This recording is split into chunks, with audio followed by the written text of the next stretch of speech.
बाबु नानीहरू पहिला हामी यो गेडा टचिङ वाला भिडियो हेरौँ अनि यसको फन्नी कमेन्ट पढ्ने ल। मेरो प्रगति हेर्दै बस तसाला घमण्डी केटी फेर्दै बस तसाला घमण्डी केटी फेर्दै बस तसाला घमण्डी।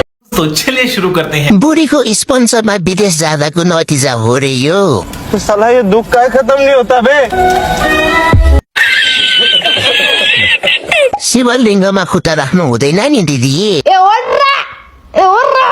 छिटो छिटो छोरा बनाऊ है बाबु, बुढीले खसी पार्दैन जस्तो छ। खुट्टा कहाँ राखेको दिदी, फुट्ला नि फेरि। मर्दको छोरो सामने अलि सामुन्ने आएर भन्, गाडी लुकेर किन बदनाम गर्छस्? भरे कसरी खान्छौ अहिले लत्याएको फलफुल?